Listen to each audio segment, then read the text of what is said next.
Number 2, Connecticut takes on number 8, Gonzaga. Hi, everybody. I'm Gus Johnson, along with former national champion and All-America at UNLV, Greg Anthony. Greg, some talent on the floor today. This should be a great one. 2 potential Final Four opponents. I think it's going to really come down to perimeter play. Really, the strength and the physicality of Gonzaga going up against the speed and quickness of UConn. All right, let's take a look at the starting lineups. Gonzaga with an 8-1 record. Connecticut 9-0 for the Huskies. Dyson, Price, Austri with Adrian, and watch out for the big guy, the 7-footer, Hashim Thabit. He has been playing some excellent basketball. Pargo, the point guard. He is the leader of this Gonzaga basketball squad. And Greg, as this one gets ready to begin, what should we pay attention to early on? Well, it'll be an interesting matchup between Heifeld and Thabit in terms of Gonzaga offensively. Can they get Thabit out of the paint? I think that's going to be critical. A lot of pick and rolls to lift him out, to give them opportunities to attack the rim. Dick Cartmel, Chris Rastatter, and Kevin Cutler are your officials. So this is Price as UConn goes inside early. Thabit has really improved offensively, but he turns it over. That one swiped away by Micah Down. Baseline all day. And that one rebounded. Here comes Connecticut. The other way. And Dyson fouled inside. Well, UConn early on in the game is going to try to establish the beat on the low post, but he has to recognition guys digging from the top. Micah Downs does a great job of waiting to attack. Once he puts the ball on the floor, he's going to be far less effective once he commits to his dribble. So that sends Jerome Dyson to the line, junior from Rockville, Maryland. You saw on that last possession off of the rebound by UConn, how quickly they get out in transition and put so much pressure on you defensively. A huge concern for Coach Few and Gonzaga. Can they get back and contain on the defensive end? Dyson averaging 15 points a game. Shoots a high percentage from the field, 49%, a high percentage. A solid percentage from the three-point line, 9 of 26, 34%. This is going to be a game where you're going to see some great front court players, but the guards are very important in this one, Greg. Well, Gus, you know as well as anybody, it comes down to your guard play. And how able are they to control tempo, to execute your offense, and to control your defensive transition. Here comes Bolden. He's another floppy top sag, a la Adam Morrison, Dan Dickow. They've had a few. He's a heck of a ball player, very versatile on the wing now. Started by Dyson, baseline, and the Zags turn it over. Price, another quick guard. Guarded by Pargo. That should be a good matchup. Oh, these are 2 guys who have potential to play at the next level and will be counted on heavily by their teams to be effective. Baseline cutter, Austri. That one deflected into the backcourt, 16 to shoot.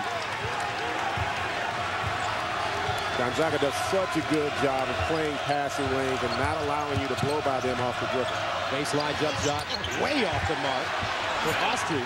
Loose ball, though, put back up and in. I'm going to give Austri an assist on that one. That was an alley-oop that the beat was able to control and get the finish on the weak side. Huskies on top, 4-0 to start this one. Now Pargo, he is the man in charge. Point guard is brother Gennaro, played at Arkansas, longtime NBA player. Bolden, that one won't stay down for him. And here comes Connecticut in transition. Price, the kick. Austri, the floater. Count it. Great drive. Again, that's transition offense by UConn. That's where they're at their best.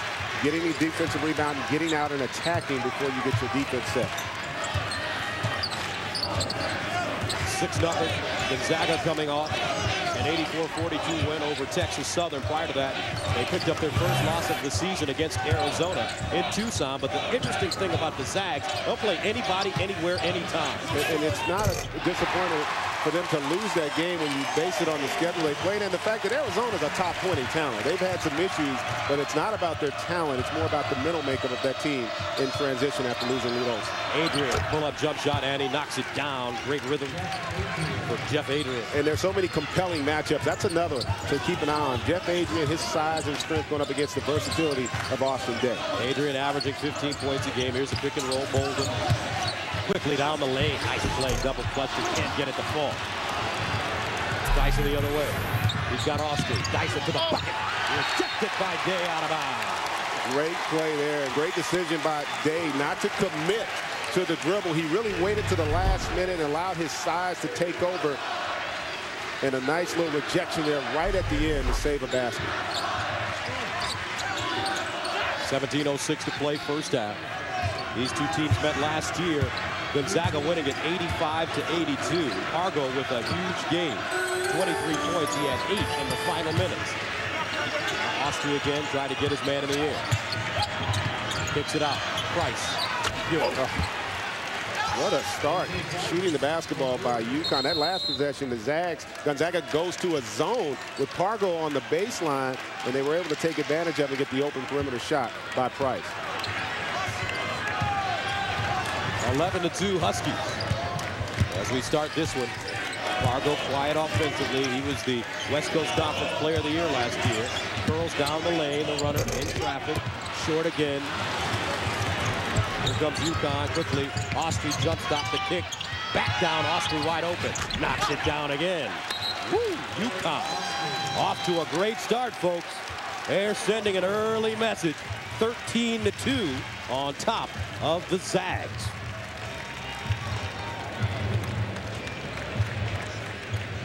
So you have to be impressed, Greg, with the way this Connecticut team has come out. Really, and what's happened early is Gonzaga's getting to the rim. But believe it or not, this is all because of Hasheem Thabeet.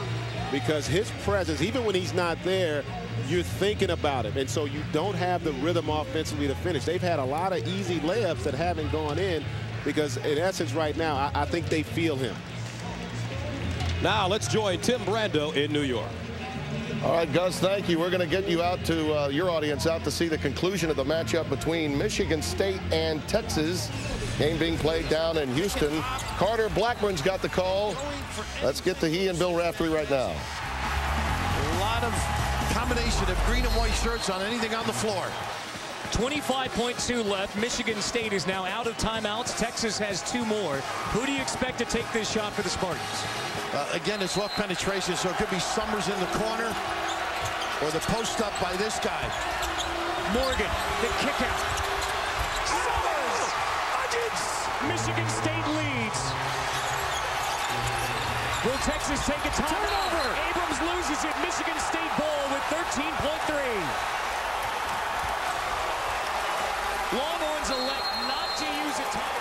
All right, Michigan State with the lead, 13.3 remaining. We'll keep you posted on the outcome of this one. Let's get back out to Gus Johnson with the call in Seattle. Gus.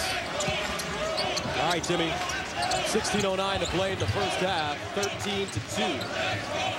UConn off to a terrific start. Connecticut 5 of 7 from the field. The Zags 1 of 5. And look at UConn. They're doing a good job of extending the pressure defensively. Great back cut. And that's an area where Gonzaga can hurt people. They have such great versatility on the perimeter. They don't have specialists. They have basketball players, guys that can do a lot of things on the floor. Josh Heifeld, healthy this season. Gets his first basket of the game. Had off-season foot surgery. He's in graduate school playing some of his best basketball. Had 16 points. And 6 rebounds a contest. Here's Austria, dumps it down deep in the corner. And Connecticut finally missing one. Micah Downs with the board. Zags want to run it. Here comes Bolden. Baseline. Day driving to the basket. And draws a foul. And that's a great example. In transition, you get cross-match UConn. You get Thabeet out guarding the three-point line with Austin Day, who has the ability to beat you off the dribble. 15-12 to play in the first half. Huskies with a 13-4 lead. Let's go back to Timmy B in New York. All right, welcome back. 15-12 to play here in the first half. 13-4 Connecticut. So let's take a look at the remaining undefeated teams in America in the top 25. And what stands out to me, a couple teams, I think Oklahoma and Pitt, especially Pitt. I've never heard a team that good get no national press. No one's talking about them. I think that's the type of team that we could very well see playing in the Final Four, and I think they're going to challenge UConn for the Big East title. Ohio State, David Leidy getting hurt for them. He's one of their leading returning scorer. So the young Buckeyes will be without a very good player. Meanwhile, here in Seattle, all of the pro scouts are in the building. Representatives of Cleveland Cavaliers, New York Knicks, Chicago Bulls, Sacramento Kings, just to name a few, because there's so much talent on this floor, especially with the young man that just made the free throw. Austin Days, I think, the most talented player on Gonzaga's team, without a doubt. Now, having said that, he's not the best yet, because remember, they play with a lot of experience. Heitfeld, Pargo, Bolden, those guys all have the potential to play at the next level. Only a sophomore from Irvine, California. Now the Zags go into that 2-3 zone, and they are a tall, long basketball team. They are, and they're going to try to force Connecticut to stay out of the paint and become a jump shooting basketball team. Adrian, 15-footer off the heel. Connecticut slowing down a bit. Here come the Zags. Fargo, the point guard with the screen. Spinning. Day thought about it. Create space.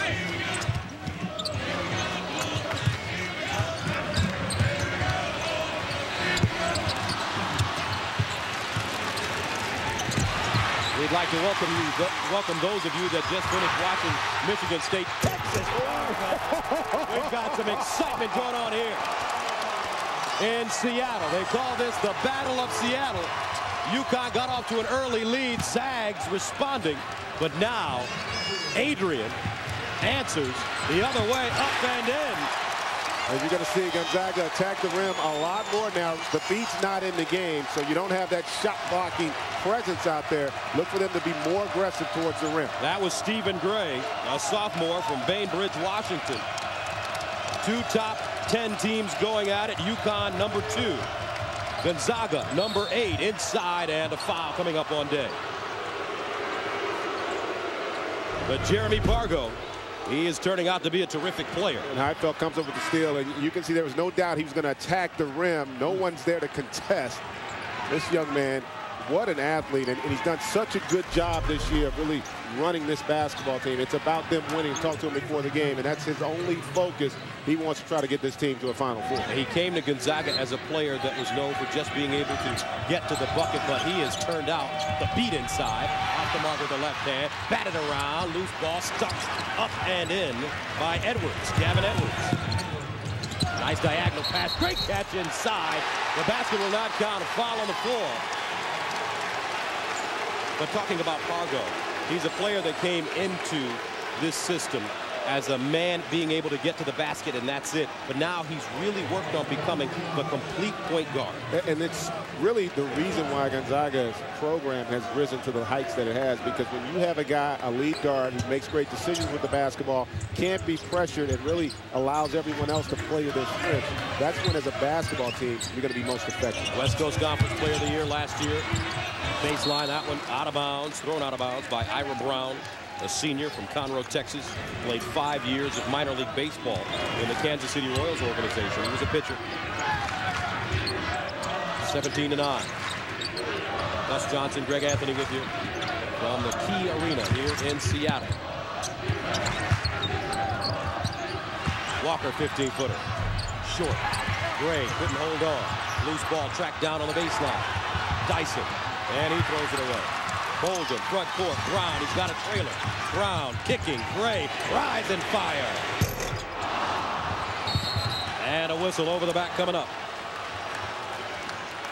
So let's take a look at the players on the floor right now. For Connecticut, it's Dyson, Price, Austrie, Thabit, and Edwards.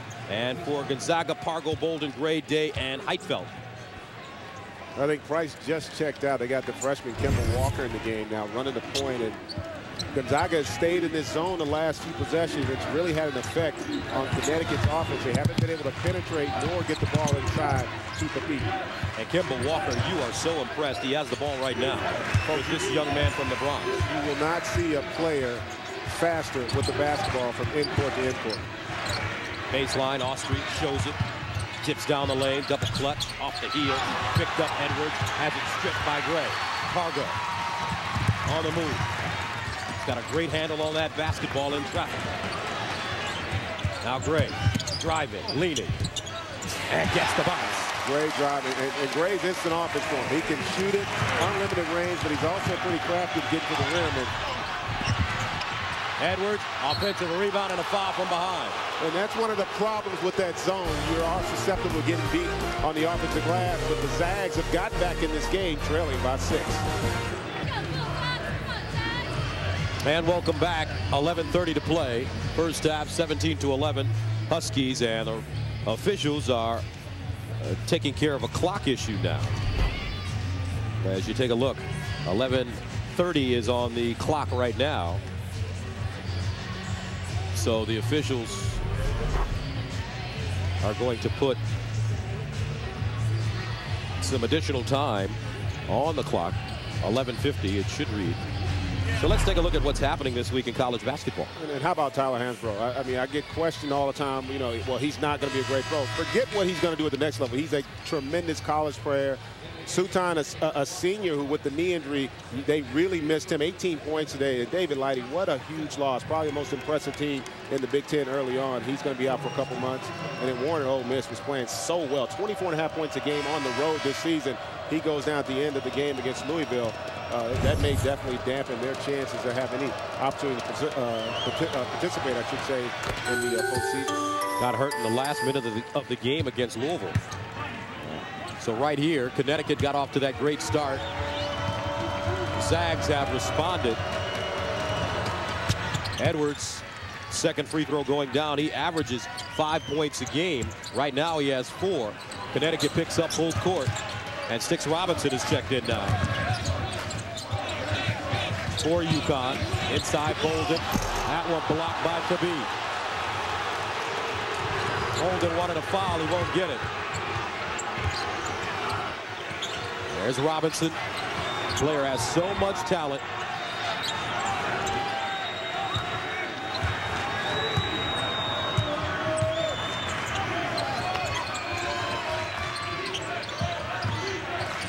Now Robinson. Edwards has it knocked away and taken away. Nice play by Micah Downs. And the game's really changed since Gonzaga went to that zone. UConn has had a hard time scoring. 5 turnovers for Connecticut. Backdoor Pargo. And that play happens because Thabit was reluctant to leave Heitfeld on that low block and allow Pargo to get all the way to the rim. Gonzaga 5 of 12 from the field. That's 41%.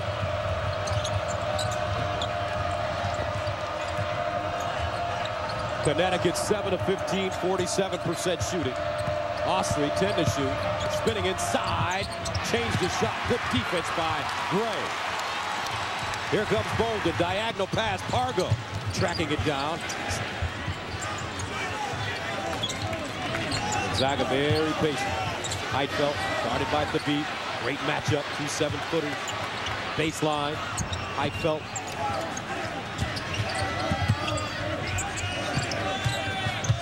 Bolden. And it's stolen by Edwards. That interior pass is going to be very difficult for Gonzaga with the beat down on the block.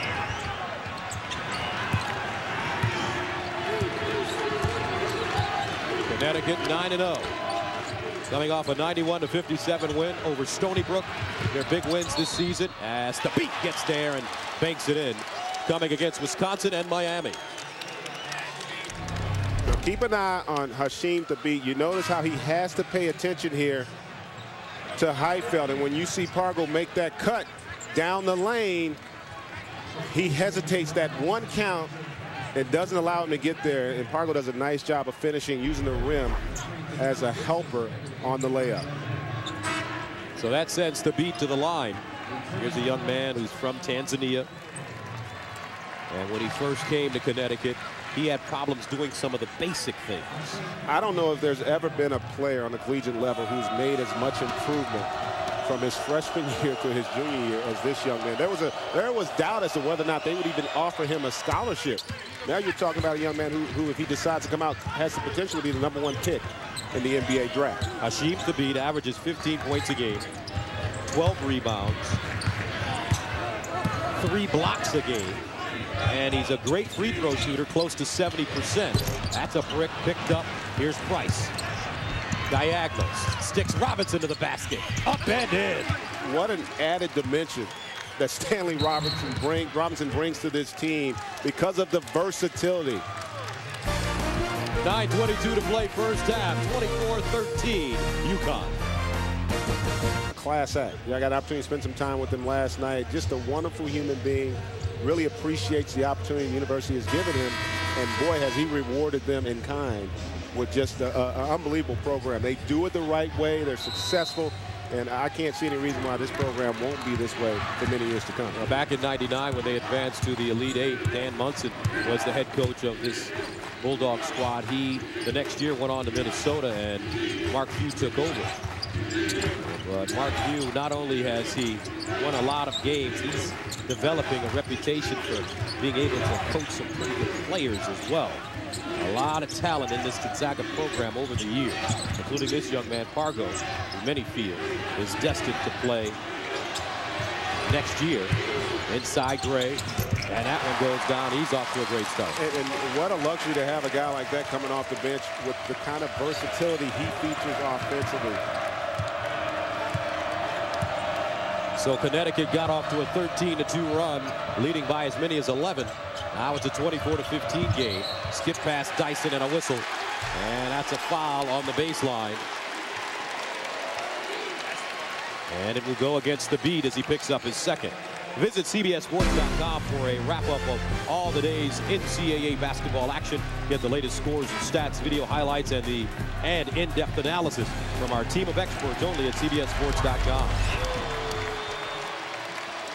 So Thabit heads to the bench with 8:30 to go in the first half. And mark that, because he's not going to get back in the half, I would assume. And so now down 9 Gonzaga, 9 minutes are going to have an opportunity to attack the rim. Dimitri Goodson checks in as the backup point guard for Gonzaga. Baseline, Gray, is he still hot? That one off the mark. Dang, for the foul. First offensive rebound putback in the game, again, in the absence of not having Thabit on the floor. UConn's going to have to make the adjustment defensively to control the defensive backboard. 24-15. Make it 24-17. Baseline, that's off the mark. Pargo with the rebound. Here comes Jeremy Pargo. I love how he keeps his head up at all times. Down the lane. Left hand, no. And a rebound to Gray. What a beautiful play. Not able to finish, but the fact he keeps his head up allows him to see what the defense is doing and to make good decisions with the basketball.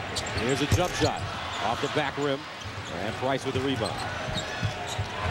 A.J. Price, senior from Amityville, New York. Baseline, sticks Robinson, no. Edwards clears it. New shot clock. Dyson, hard dribble down the lane. Short, batted around. And there is Adrian. He can't lay it in. Sticks Robinson, had a hand on it. Can't hold on. Here come the Zags. Goodson, crossover dribble. Rejected by Edwards. Picked up Pargo, and he finds Gray. Right place, right time. Jeremy Pargo. Another offensive rebound. And Jim Calhoun is hot right now. He is not happy with that last possession with his team. 3 offensive opportunities on the backboard, unable to convert. Then they don't get back defensively to help out after the block shot. 6-0 run now since the beat left the game, and it's all come off of offensive rebounding, which is something you would not expect with him on the floor. So 24-19, 7:01 to go here in the first half. Jim Calhoun, the Hall of Fame coach, 2-time national champion, letting him have it. The KU Rock Chalk chant is March Madness, but is it as mad as a drink with real Coke taste and 0 calories? Coke Zero, taste the madness. Gus Johnson, along with former national champion and All-America Greg Anthony at UNLV, and it seems like yesterday, Greg, Larry Johnson, Stacey Augmon, Anderson Hunt, Tark was biting on the towel, and you were running the show for the Running Rebels. Maybe just the greatest collection of basketball talent that we've seen in college basketball. Well, we had a lot of fun back there playing for Coach Tark. And let's take a look back. I always like to see the hair. That's what right. I remember most fondly is the high top fade.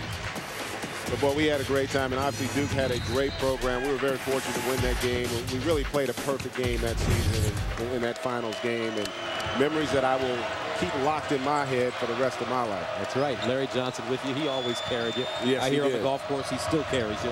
He's a triumph. He's trying. Inside Robinson, dumps it down. Adrian has it blocked by Day. And Adrian gets it back and powers it up and in. So UConn is starting to solve that zone, and they're now doing a good job with the high-low feed to get opportunities on the rim. 11 second chance points for Connecticut, 4 for Gonzaga. Micah Downs, good defensive player. Gray has been excellent, slashing to the basket. Reverse layup goes down. I tell you, he comes in with the green light. He's very aggressive, but you got to get back in transition. We talked about at the top, Gus. They have to do a good job in making the transition from offense to defense.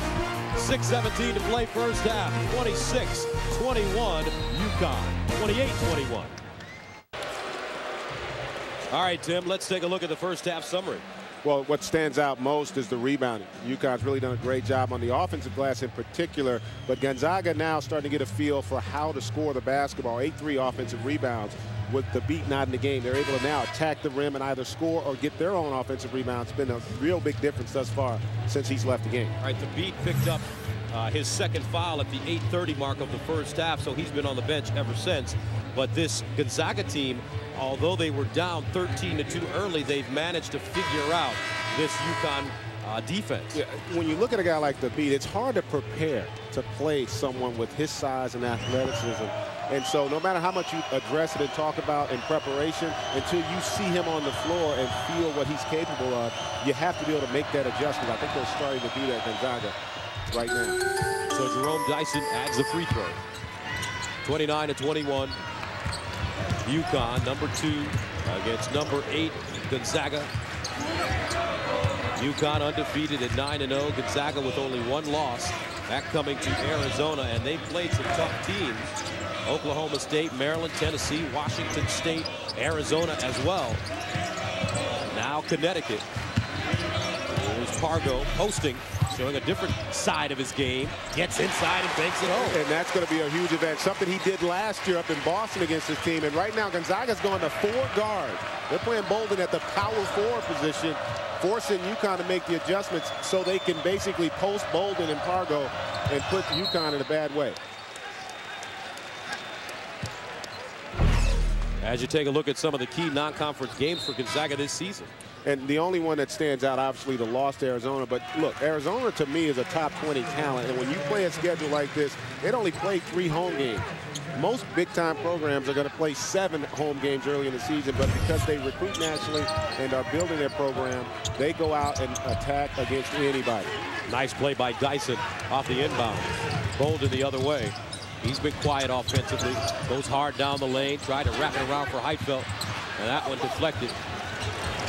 Zags not doing a good job of allowing their big man to touch the basketball. His hands have not been full in this first half. Josh Heitfeld, their leading scorer. Only 2 points for him. Inside Edwards. And he has been terrific in the first half. I tell you, he's giving him a big boost. And also a beautiful feed by Jerome Dyson there to split the defense against that 2-3 for him to get the finish. Edwards with 6 points. He averages 5, but that one going down. What a luxury. Yeah, I talked about it. Stephen Gray can flat out get it done. He can start for a lot of teams in the country. He is a very, very versatile scorer from the perimeter and on the interior, and really giving them a huge boost here in this first half. That's right. Steve with 13 points in the first half for Gonzaga. 16 to shoot. Dyson, hard dribble. Inside, batted around. Gray takes it out of the air. Outlet Pargo. Here comes Jeremy Pargo to the bucket. Up and in. Great patience by Pargo there. Really allowed himself. He stayed under control. Didn't pick up a charge. And was still able to finish before the shot blocker came over. And although Pargo is 220 pounds, you don't realize how big he is. He's strong. I stood up to him before the game, and that's the first thing I noticed is his physical size. You saw it on the post-up. And this game has really changed now. Gonzaga's starting to feel it offensively. Micah Downs. Pargo slashing to the basket. Up high. No. Oh, I fell. If you don't want to give it to me, I'll take it. 32-30. But again, Pargo's penetration forces help. That leaves open lanes for offensive rebounding opportunity. Connecticut led by as many as 11. They're standing here in Seattle. Price deep jumper and answers. Big-time jump shot for A.J. Price. You saw how he quieted the entire arena with that three-pointer and really tried to take a little bit of the momentum away from Gonzaga. It's not a home game for the Zags, but it's a home game for the Zags. Yeah. Heidfeld inside, spins to the basket and draws a foul. And you can see that the big guy wants to get involved offensively. Take a look at the jam here. Great penetration. Edwards comes over for the help. And Heidfeld goes right to the rim to get the finish. Gonzaga making a push, down 6.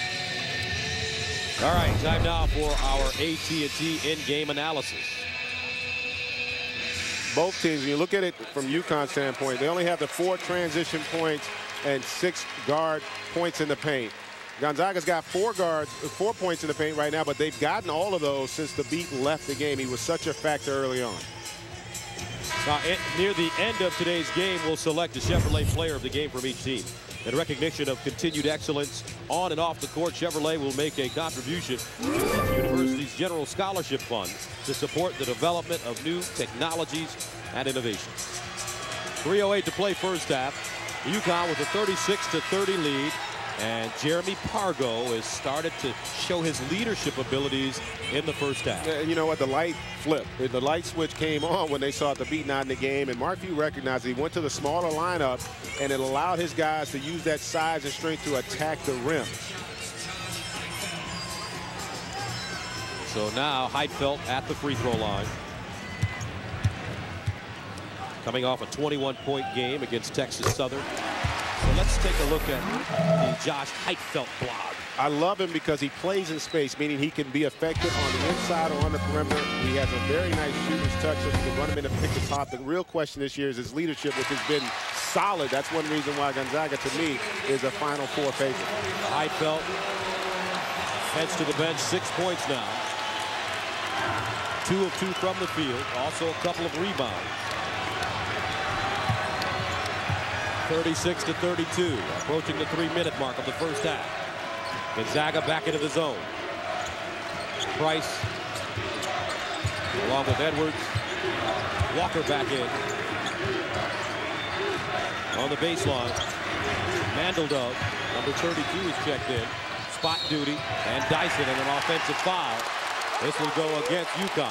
And really, even though Mandeldove picks up the foul, that's on Kemba Walker because he didn't allow the big fella to get the screen set. He took off before he was set, and that's why they pick up the offensive foul. So Mandeldove picking up his first as Pargo brings it up the floor.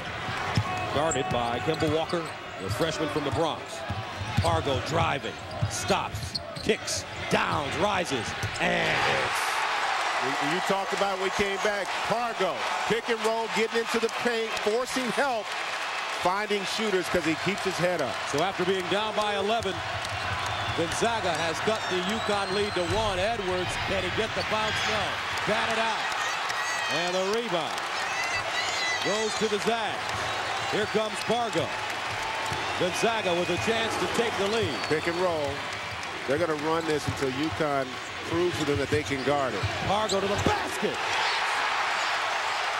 And when you don't have a presence to defend the rim, it makes it a lot easier, and the confidence is rising from Gonzaga's standpoint. Gonzaga going up by a point. 37-36. Now Price. Dyson deep in the corner. Price off balance.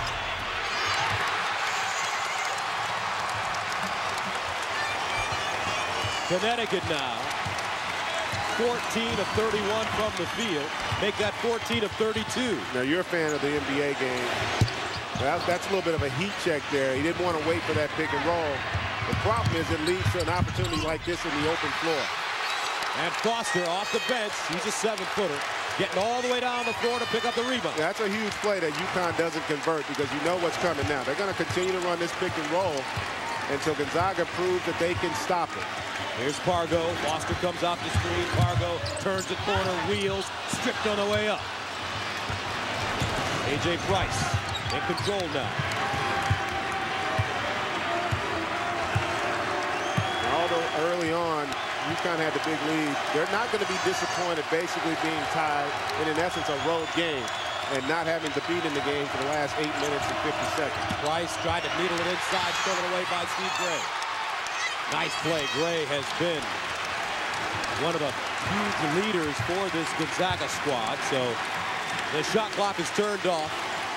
Game clock at 17. We talked about size against speed. Look at how much bigger Bolden is over A.J. Price. If they can turn the corner. And a foul called on Micah Downs, a moving screen. And don't forget, coming up on AT&T at the half, Tim Brando and Seth Davis will get you caught up on a very busy day in college basketball involving a number of matchups between top 25 teams. That's all coming up on AT&T at the half. 10:04 to play in the first half. Bulldogs up 37-36. And as well as Gonzaga's played offensively down the stretch, it's really been about what they've done defensively. This zone has totally taken UConn out of their rhythm offensively. They have not been able to get to the rim and thusly have not been effective shooting the basketball. Here's Price driving, leans inside and draws a foul, and will go to the line. Smart move by A.J. Price. That was a veteran move. He attacked Brown. He knew he had a quickness advantage there, and basically he put the onus on the official by initiating contact. Big play because they need something positive as they get ready to go into the half. A.J. Price, 6 points in the first half from Amityville. And he ties it up at 37. Now Sticks Robinson checks back in. The other thing that's happened, Gonzaga's offense has improved. It's also allowed them to set their defense. You haven't seen UConn in the open floor much with all that quickness. And if this game becomes 5-on-5, it's a huge advantage for Gonzaga because of their size and their strength on the perimeter. Well, Price gets the second one to go. Huskies with a 1-point lead, 4 seconds to play. Pargo, no charge, got it off. Off the front rim, no. And that's the end of the first half with the score. Connecticut 38. Gonzaga 37. And Jim Calhoun's questioning whether or not this was a charge. It looked like position might have been established, but he did have pretty good body control to try to avoid it and knock down the three. Huskies up by a point at the break. We'll send you to Tim Brando in New York with AT&T at the half. After these messages, you're watching CBS Sports, home of the men's NCAA basketball championship. Here we go.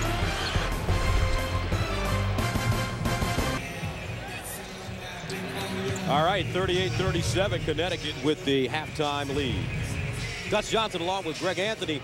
Interesting first half. Connecticut at 1 point up by 11. Gonzaga comes back, and some players that we weren't ready for ended up having great first half. They did. That's one reason why both these teams have a chance to play in Detroit, because of the depth. And when you talk about Stephen Gray, he was by far the best player on the floor in that first half. He had 13 points. The only guy able to score at the rim with the beat in the game, and he also is a knockdown shooter from the perimeter. Also led him in rebounding with 4.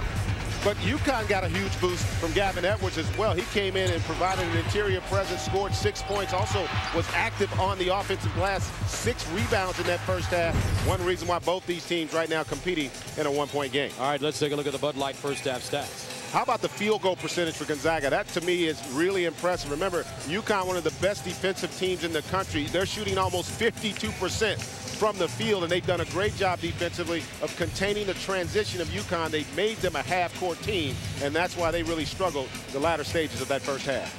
Today's game is being brought to you in high definition by Harris Corporation, the world leader in broadcast systems for high-definition television and mobile media. So on one hand, you have players like Gray and Edwards stepping up, and the players that we thought were going to have big games didn't have great first half. No, but they don't have to. When you talk about the beat, he doesn't have to have a dominant game statistically, but he has to be on the floor if you're UConn. That's where his difference is going to be felt. Heidfeld, I think, will get a little bit more activity going offensively, but they're going to look to really dominate this game with their guards. They feel like that's their strength. He's just got to have an impact on the interior. Jeremy Pargo, the point guard for the Zags, a very solid first half. And he's real confident playing against smaller guards. He really feels like he can attack them and push them around. He did a great job of getting to the rim consistently throughout this game. look at just big boying people down on the block. And that's something if you're UConn, you got to contain his penetration and really stop his ability to get to the rim. Pargo 10 points, 2 assists, and 1 rebound in the first half as the Zags huddle it up one more time before the second half gets ready to begin. And what should we pay attention to as this second half gets underway? Well, first, if you're UConn, how are you going to attack the zone? Really, when Gonzaga went to that zone, it changed the entire complexion of this game offensively, and they did a great job defensive transition-wise. The beat has got to become more of a factor for UConn, both offensively and defensively. Now tomorrow the playoff shakedown continues as Big Ben and the Steelers battle Kerry Collins and the Titans, or Brett and the Jets take on the Seahawks. Check local listings beginning with JB, Dan, Coach, Shannon, and Boomer on the NFL Today. As you take a look at some teams that have fallen today, top 10 tumbles. Texas, Xavier, and Louisville. How about Tubby in Minnesota? Doing a great job, still undefeated, playing great basketball. Big Ten as a whole has really improved. Michigan State getting Suton back, obviously now looking like a team we thought they'd be in the preseason. And Duke defensively on the perimeter as good as anybody in America, totally disrupting what Xavier wanted to do offensively. And Mike Krzyzewski benching his starters after that loss last week to the Michigan Wolverines. And Michigan, another team with John Beilein playing great basketball this year. Big Ten should be a very interesting conference to watch as the regular season gets going. Now keep in mind, when the Beat left the game at 8:50, with 8:50 left in the second half, they were up 8. Or now up 9, I should say, and then Gonzaga from that point on outscored them by 8 points, and basically because they could attack the rim and also get offensive rebounds. So let's see if they can keep with that rhythm now with the Beat back in the game. So we start the second half, 1-point game, Connecticut, as Pargo joins Bolden, Heitfeld, Day, and Downs. Bolden, Day, backdoor Pargo, posting again, off the glass, high and in. Great offensive set by Gonzaga. They got the Beat out of the paint and then had a quick weak side post from Pargo, and he's able to finish before the help gets there. So Pargo with 12 points. He had 23 when they faced each other last year in Hartford. 8 big ones down the stretch. Price, that one halfway down, pops out. Heitfeld with the rebound. Here come the Zags. Day to the basket, up, and it won't stay down. Safe from going out of bounds. Adrian, though, with the presence inside the Beat. Can't get it, but a foul.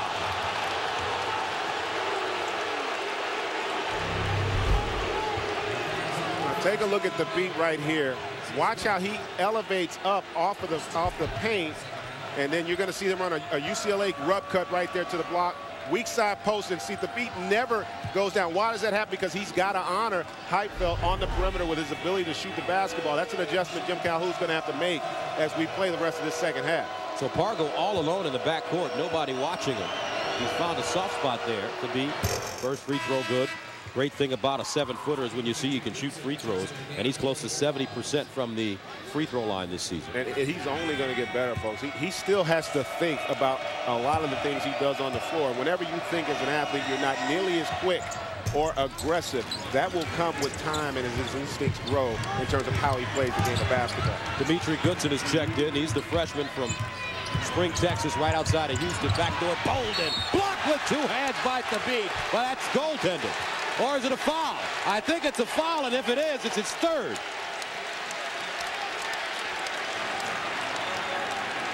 That's a tough call there that goes against the Beat. But I love his attention to coming over for the help. Yeah, there's contact there. There's contact with the body. And that's a tough one. And if you're Jim Calhoun, you're more concerned with the fact that your team is being cut up with cuts and not really keeping bodies in front of them. And what do you do now, though, if you're Calhoun? He picks up his 3rd early in the second half. Do you send him to the bench? Well, the one advantage you have with Gavin Edwards, he played so well. He's earned the trust of Calhoun to come in early in the second half. So I would assume they're going to go with him. And the Beat's going to have to be careful the next few possessions, though. You cannot pick up a 4th foul here before they're able to substitute for you. Gonzaga gets back into the 2-3 zone. Price on the baseline. Adrian, power dribble to the basket, and a foul. So Adrian will go to the line Monday on an all-new Late Show. Don't miss Dustin Hoffman. And Tuesday, catch Mickey Rourke.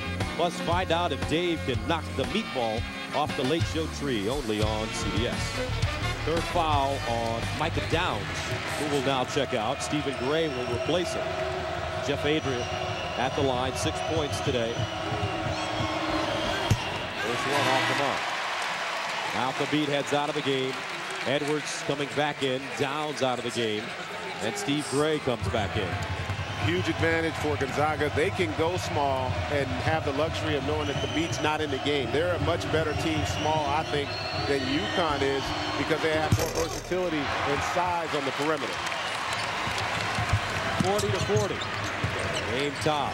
Fargo went out of the game because of an injury earlier and hasn't returned. He's overstretching a little bit his calf. Yeah, he is trying to stretch it out. And a foul as Bolden fouls Dyson coming up the floor. That's his second.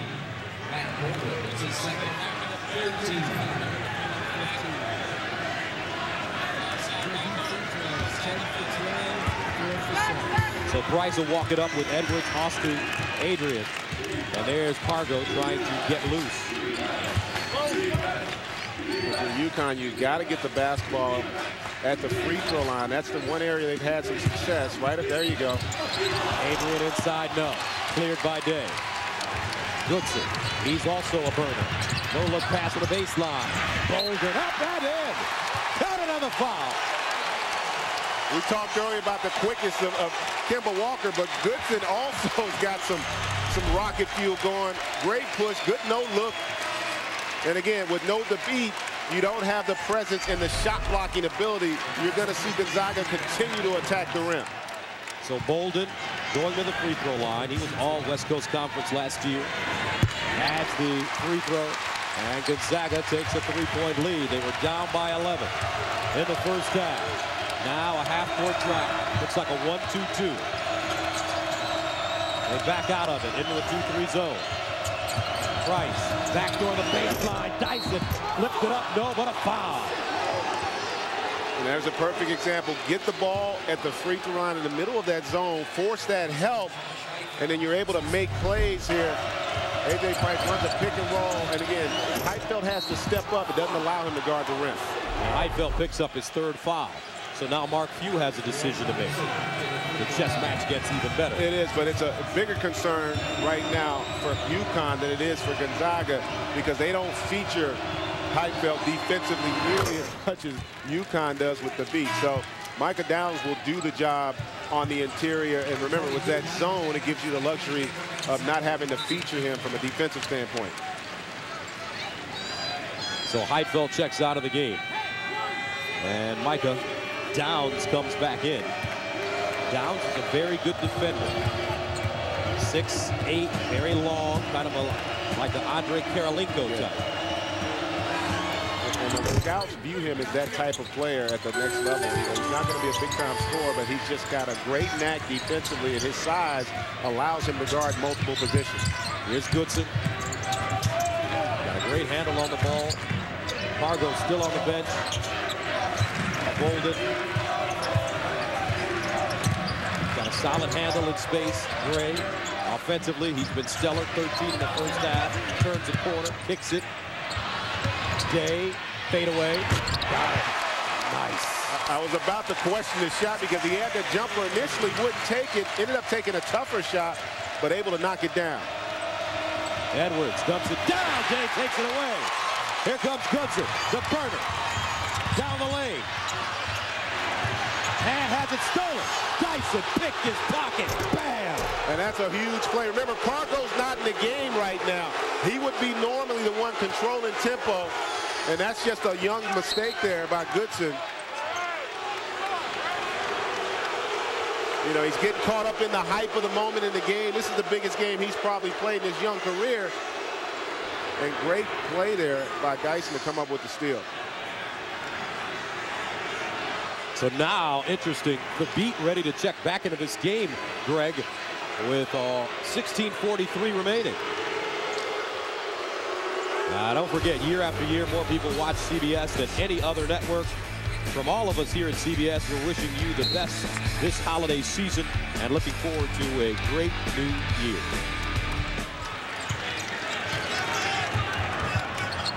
(45-44). Zags with the lead. They swing it. Down. Let's see it. This is a matchup right here that's going to be a tough one for the Beat. Great decision and recognition by Gonzaga. Get Austin Daye the basketball at the top. As I talked about the Beat earlier, he's like the great white shark. When you get him out the paint, he is not nearly as fearless. He's not going to have the lateral movement to stay with Austin Daye. He's able to get to the free throw line. So Austin Daye going to the free throw line. Here's a player at 6'11", so versatile. They feel that as time goes on, at 6'11", he's got incredible guard skills. Oh, he really does. When I look at him, he's a guy who fills in the blanks. By that, I mean, he stuffs the stat sheet. He rebounds it, he assists it, he can score it, he defends it. He does everything out on the floor. It's very versatile, and his playmaking skills are improvement. Remember, he's deferring right now to guys like Pargo. It's hard to take over a game when you play with Jeremy Pargo. And you use the analogy that Connecticut fans can really understand with Rudy Gay. Exactly. That's a very good point. You're going to defer when you play with great players, and that's the way you're supposed to play. You have to earn the right to be a dominant player. Gray with the rebound. Bolden in transition. Cut off. The kick. Day shows it. Baseline. Pargo driving. That ball really moving around for Gonzaga. Unselfish. The Zags. The lob. Baseline. Micah Downs almost had it. Now what a wild feeling right now with this basketball game. And it's just simply Micah Downs not really understanding where he was on the floor. He could have laid that in, but what's a great athlete. And what a great game we got. Gonzaga by 3. All right, Timmy, 47-44. Gonzaga with the lead, and not a good sign for Connecticut. Jerome Dyson has a knee injury, and he has been being taken, rather, in the locker room. He has 11.7 at halftime. That's a huge loss, too, because he's their best perimeter defender. And what's happened now with the Beat in the game, Gonzaga's going small. And with Austin Daye playing center, that means the Beat is going to be left out on the perimeter. And with him having 3 fouls, Daye, Heifeld, Downs, he's even more important because UConn doesn't have the overall versatility that Gonzaga has. And look for this matchup now, because if the Beat has to guard Daye, it's going to make it very difficult for him to defend the rim because of this young man's versatility out on the perimeter. And you were talking about the comparison between Rudy Gay and Austin Daye. Well, when Rudy Gay was at UConn, people wanted him to take over more, but folks, he played with 3 other lottery picks. It's hard for a freshman to come in and take over in that circumstance, similar to what Austin Daye's got. Jeremy Pargo, Bolden, Heifeld, these guys are all potential first-round picks. He's got to bide his time like it used to be for freshmen and young players back in the day. Very talented inside the Beat. Forced it up. Can't get it to fall. Down to the rebound. Gonzaga up by 3. Bolden the other way with Gray, Downs, Daye, and Pargo. Here's Pargo guarded by the freshman Walker. Pick and roll. Gray driving. Got his shoulder square. Knocks it down. And you see it again. The Beat is nowhere to be found on the interior because he's hugging up on Daye. That's an adjustment that's going to have to be made by Jim Calhoun. Stephen Gray put that ball on the deck with the left hand. Austrie fires a jump shot. The Beat is there. Can't hold on, and it's knocked out of bounds and head the other way. And folks, I make the point about the Beat being a great white shark. Well, this is the ocean. And anytime you get a shark outside of the ocean, he's not going to be nearly as effective. And you see how that rim is wide open. He cannot get back to defend the rim. Adjustments have to be made by Jim Calhoun and UConn. 14:41 to play. 49-44, Zags. 49-44, Gonzaga on top of Connecticut here in the second half. And it's all about Gonzaga attacking the rim. Why? Because it's National Defensive Player of the Year. Asheem David has had foul trouble and also being caught on the perimeter, not able to defend the rim. As we take a look at the game summary. And how about 54% from the field from Gonzaga? UConn only shooting 38. UConn's one of the best perennially defensively in terms of field goal percentage. They have been ineffective thus far in this game at being able to really guard the rim, which is a little perplexing when you got a guy like Thabeet, but foul trouble and versatility by Gonzaga and Austin Daye in particular have been reasons why. Al Bolden brings the ball into the front court. Micah Downs deep in the corner. Got it. And that was a huge gamble there by Stanley Robinson to leave a three-point shooter, and Micah Downs makes him pay. So Micah Downs with 6 points now, and the Zags take a 52-44 lead. Connecticut looking for offense now, inside, and a foul as A.J. Price did it at the end of the first half, managed to draw contact. Yeah, you did. He created contact, and he put the onus on the official by leaning in with his left arm, creating contact, and shooting the basketball, and Bolden picks up the foul. And that's his third. That sends Price to the line.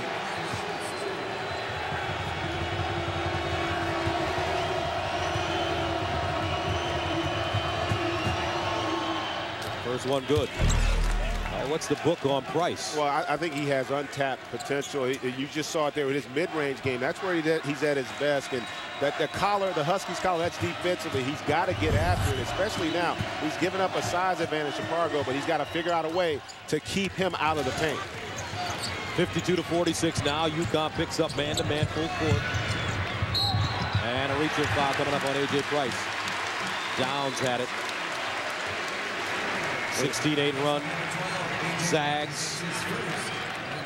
And you could take that all the way back to the first half when Thabeet picked up that foul at 8:50 left the game. The momentum and the style of the game has totally changed since that moment. And look what Thabeet is, coach. He is so far away from the paint. Austin Daye behind the three-point line, and that's where he takes Thabeet off the dribble, turnaround jump shot. No, good defense by Thabeet. That was, and that's a play where Austin Daye has to learn. Once he beats him off the dribble, watch how they corral in terms of help. He's then got to be a playmaker for his teammates and not just try to be the guy to make shots. Now an update on Jerome Dyson, who went out with a knee injury. He's ready to go. The question is, will Jim Calhoun put him in the game? Put him back in the game. Walker, deep jump shot. That's a brick. Loose ball, rebounded by Daye. That was a brick house. Micah Downs. Another step back. Thabeet checking him. Now Thabeet trying to get back into the paint. Bolden turns the corner. Down the lane, stripped from behind. Picked up by Thabeet. Nice job by the UConn defense. 9 turnovers for the Zags. 52-46. Heitfeld ready to check back in. Price. And not a good job by Price. And it's the right play, but the wrong guy. You know, Thabeet is not ready to make a play with that kind of quickness yet. And so A.J. Price has to accept the responsibility for that play. Thabeet checks out. Edwards back in. Jim Calhoun looking for the right combination. He can't find it right now. He is searching, and this might be, with Robinson out there, he's a better perimeter defender. Adrian has the ability to step out and defend, but you don't have the luxury of defending the rim the way you do with Thabeet in the game. Pargo has been very effective. He has 12 points, and he's been posting up the UConn guards. Heitfeld, 20-footer. Count it, man. Great play there by Pargo in the pick and roll, recognizing where Heitfeld was, and he's able to knock down that three-point shot. 12:27 to play, second half. The Gonzaga Bulldogs win their largest lead of the game as the #2 Connecticut Huskies are forced to call a timeout and think about it. And this place is rocking. It's not a home game for the Zags, but it's actually a home game for the Zags. Yeah, they're a little bit closer to Seattle than Storrs, Connecticut, aren't they? But there's a lot of power in the Big East Conference. Let's take a look. 9th-ranked Louisville is poised to make the Final Four run this year, but they lost to Minnesota today. Notre Dame, ranked 12th, has the lethal combo of Luke Herringody and Kyle McIlharney. And 3rd-ranked Pittsburgh seems to get little recognition but undefeated at 11-0, and other teams in the Big East. And keep an eye on Georgetown, because I think of all the teams that are kind of under the radar in the Big East, they're the one that could be the most dangerous because they have the most room for growth. Now David Caruso leads the hottest crime scene team on television. Don't miss CSI Miami Monday on CBS, America's most watched network. You know, Gus, one of the reasons I'm so high on this Gonzaga basketball team is because of what they're showing you. They can beat you in so many ways, and they're a team that you really can't disrupt offensively because of the versatility on the perimeter and the multi-dimensional type players that they have. Makes it really difficult if you allow these guys to get a rhythm offensively. But as we mentioned, or you mentioned earlier, what really makes Gonzaga interesting, they're one of the better defensive teams in the nation. With all this offense, they've got a great defense and an offensive foul called against the beat, and that's his fourth. And that's an experienced play right there, folks. Heifeld knew he had 3 fouls, and he basically gave up his body. And the beat lowered the shoulder just enough. That's a foul. And draws the charge. That's a play where he's just got to be smarter with more experience. But give Heifeld a lot of credit for being willing to take that. That's a 7'3", 275-pound man. That's a blow he's going to be delivering when he lowers that left shoulder. So 4 fouls on the beat. He heads to the bench at the 12-12 mark. Gay flashing. Baseline Gay and a reach-in foul coming up. So what I was saying is, if you look at Gonzaga, they're shooting 56% from the field and holding Connecticut to 38% shooting. On the season, Mark Few's teams hold the opponent to 35% shooting on the year, so they're in the top 10 in field goal percentage defense. And it's even more impressive when you factor in who they played the preseason. They don't play a lot of cupcakes. You know, Maryland, Tennessee, Arizona, these are quality teams that they're able to defend, and in part because they're so good offensively, it allows them to set their defense. Graham all the way to the basket. So many guys that can hurt you. And again, when you're scoring, it allows you to get back and make a team play 5-on-5. And that zone has been really difficult for UConn this entire game to try and solve. 17 points for Stephen Gray off the bench. And Austrie throws it out of bounds. 11:34 to play, second half. Timeout, Connecticut.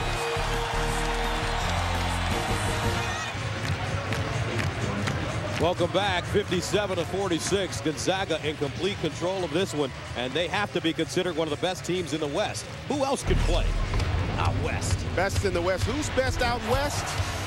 14th ranked UCLA is looking to make its 4th straight Final Four appearance. Arizona State ranked 20th, led by Player of the Year candidate James Hart, and St. Mary's, the biggest challenger to Gonzaga's WCC supremacy, sits at 8-1. So Mark Few and Gonzaga, also one of the best teams in the West. And he's gotten some great play from some unexpected players this afternoon.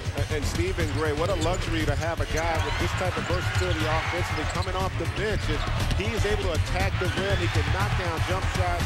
He can also make plays for his teammates. He was a huge benefit to them in the first half with 13 points and 4 rebounds to lead them in both categories. And he's picked right up in the second half. I still can't believe how well they've shot the ball against UConn's defense here in this game. 8 of 10 from the field, Stephen Gray, 5 rebounds. He's done a little bit of everything. And really it's been a puzzle that UConn has not been able to solve. Watch him handle the ball, bringing it into the front court. Dyson is back in for Connecticut. That's a plus. Dyson, their leading scorer at 11. Price has 10. And the Zags throw it away. Price. Dyson.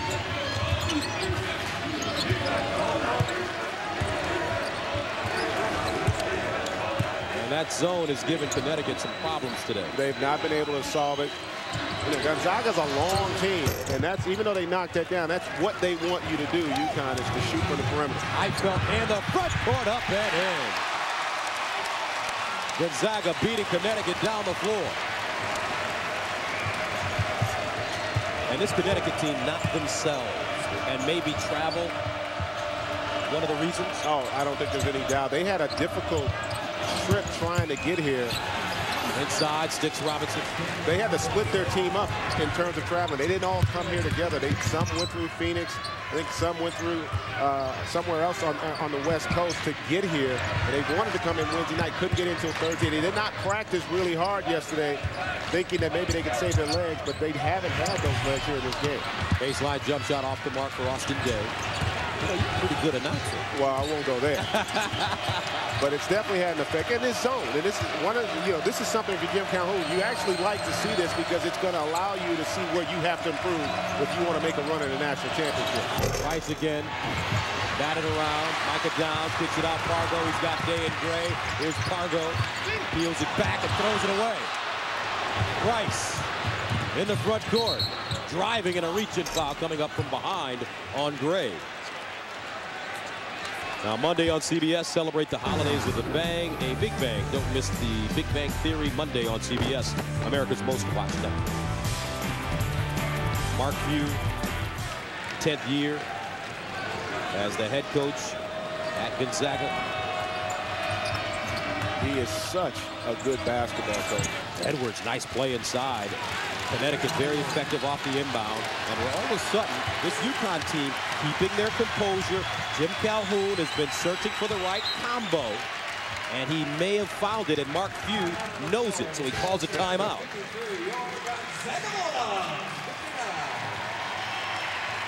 Connecticut not getting a lot inside.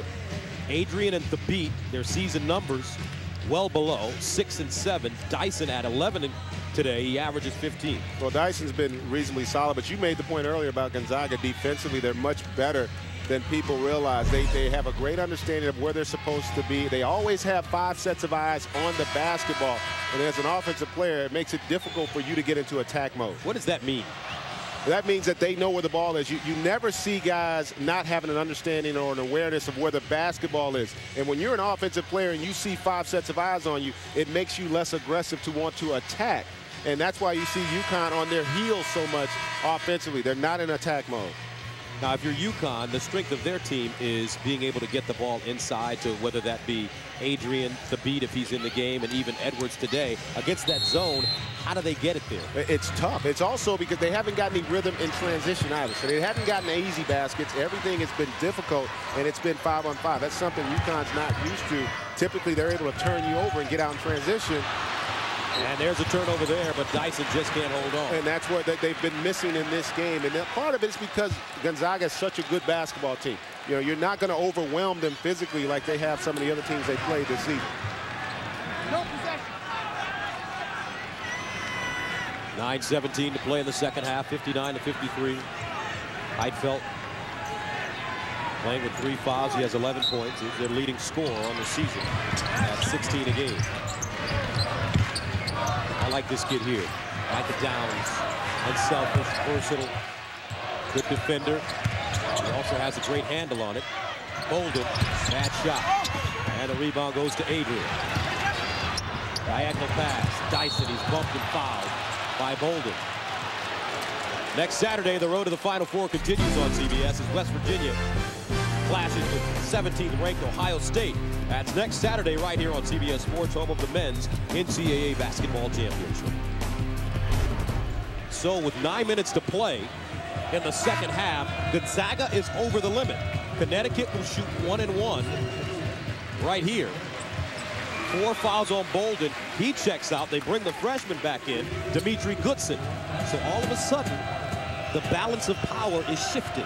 Yeah, UConn's defense is starting to pick up the pressure. You notice what's happened here in the last few minutes. Gonzaga is starting to settle for jump shots, and they haven't been attacking the rim. And when you're missing long jump shots, it allows UConn to get out on the open floor, which is when they're at their best. So Bolden and Day, 2 starters on the bench. UConn as a team, a 70% free throw shooting team. Jerome Dyson went into the locker room to get his knee looked at. He's back on the floor. 1 more free throw. He gets it. He's a 70% free throw shooter. Thabit has 4 fouls. Picked up his 4th at the 12-12 mark of the second half. But UConn right back in this game, 59-55. And Gonzaga has been shaky with the basketball last few trips down. Perimeter defense getting better now. Here's Gray down the lane. Up. How about the strength to take the contact and still be able to finish up over the top? He's been the one guy consistently, besides Pargo, attacking the rim. Look at him here. He's able to turn the corner. Watch how he takes the hit, and it has the presence to still be able to finish up over the top. And that's a huge play because Connecticut was really starting to get the momentum. That's a big play if he's able to convert the three-pointer. Allows Gonzaga to get back and set that zone, which UConn continues to struggle with. So Stephen Gray with 19 points, looking for 20 right here. That one off the mark. 61-55. Gonzaga has led by as many as 11. Sticks Robinson. Here's Price.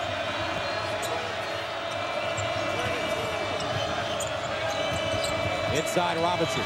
That one partially blocked. Picked up. Price.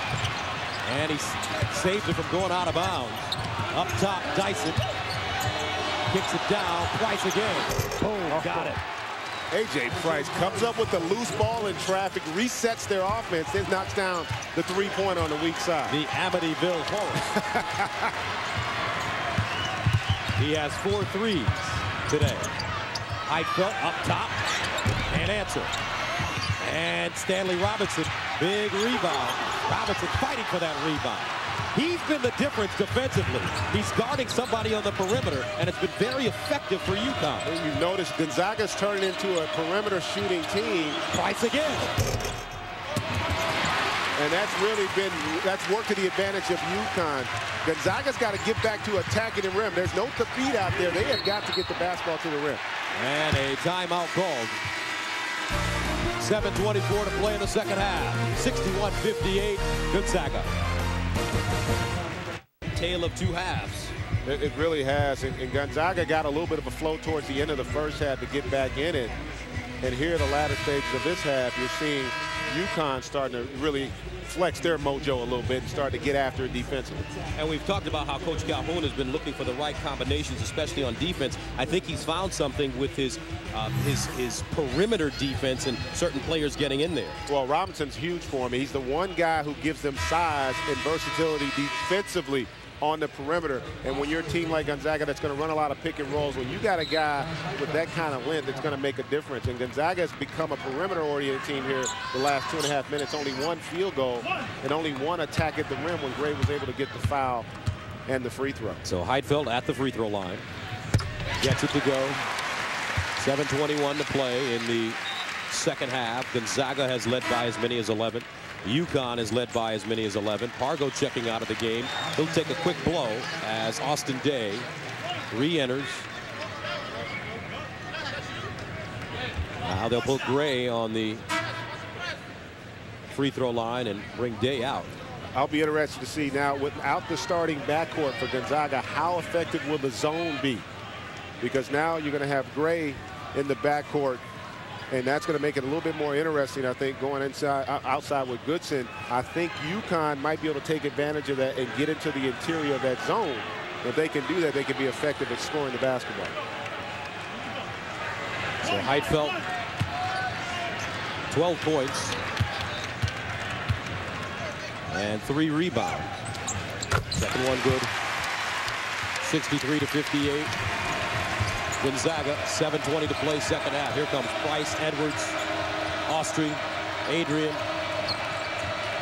and Dyson. See if the Huskies try to get it inside. There's the 2-3 zone. Pick and roll, Price. Heitfeld out high. Price steps back, lets it go. I love how he froze Heitfeld. Used Heitfeld as a screen to get off that three-point shot. A.J. Price with 5 threes, and he cuts the Zags lead to 2. Gray driving, up and in. And there it is, attacking the rim. That's when Gonzaga's at their best, and it's been the case throughout the course of this game. And Gray has just been money at getting to the rim and his ability to finish. At 13 at the break, 21 altogether for Stephen Gray. Now Price, he's really come on, 19 points for him. Drives baseline, stops, baseline, jump shot, no. Adrian couldn't hold on. Edwards in there, he traveled. They don't call it. He did shuffle. He gets called. He will go to the line. And also what happened, though, was they were able to get Gonzaga out of the zone. Now, tomorrow on CBS, they were the glamour girls of the air, but the friendly skies weren't so friendly. A new episode of Cold Case tomorrow on CBS, America's most watched network. So Heidfeld picks up his fourth. And Edwards, a 69% free throw shooter, misses. Bolden back in. Heidfeld heads to the bench with 6:15 to go.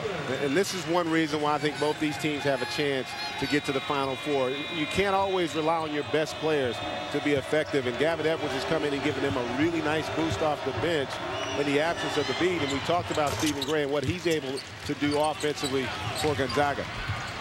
65-62, three-point game. Goodson, Day, Downs, Gray, and Bolden. That one thrown out of bounds, but it's deflected by the Huskies of Connecticut. UConn ranked number 2 in the nation. Gonzaga ranked number 8. Battle of Seattle is what they're calling this one. These two teams faced each other last year. Close game won by the Zags in Hartford. Gray, baseline. Austin Day trying to post. Turn around 11-footer. Oh. That's what we call talent right there. Austin all day from there. 67-62. That's what they like about him. He can hit it from downtown, but if need be, he can go in the hole. Versatility kills. Here, look at the little, it shows him one way, and then with that size, he's able to shoot up over Jeff Adrian. Beautiful fadeaway jump shot. So Day, speaking to his head coach, he's 6 feet 11 inches, folks. His father, Darren Day, played at UCLA for Coach Wooden. So there's some pedigree there. Yeah, and he's only a sophomore. The beat is checked back in the game with 4 fouls. Alpargo, guarded by Price. The team defensively UConn has on the floor right now is their best unit because they got size, they got versatility, and they can defend the rim with the beat. And Day, three-pointer, way off the mark. Batted around, knocked out of bounds by Connecticut. That's a play right there if you're Day. You want to attack the beat off the dribble, force help, and then become a facilitator for your teammates. So Adrian checks out. Edwards back in the game.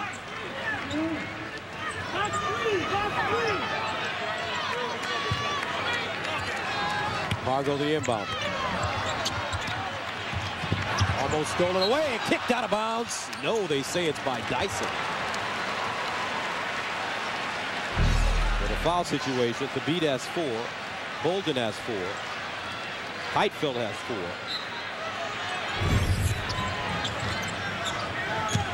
Micah Downs gives it up to Bolden. Gray has been excellent offensively, especially on the pick and roll. Fargo's been a money shot player. Drives to the bucket, stops. Double team. Day, 8-footer.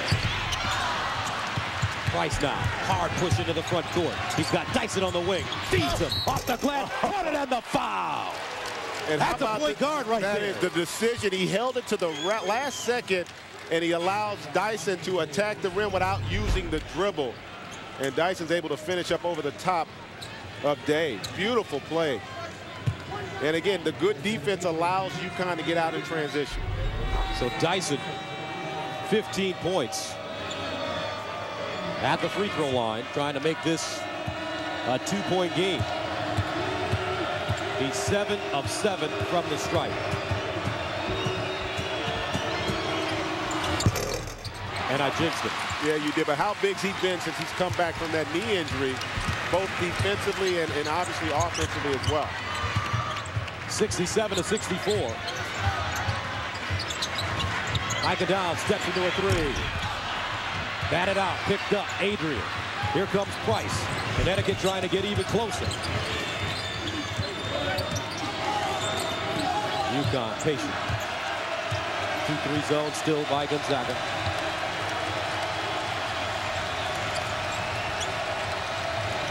Now they switch it to a man. Dyson curls down the lane, fade away. Way off the mark.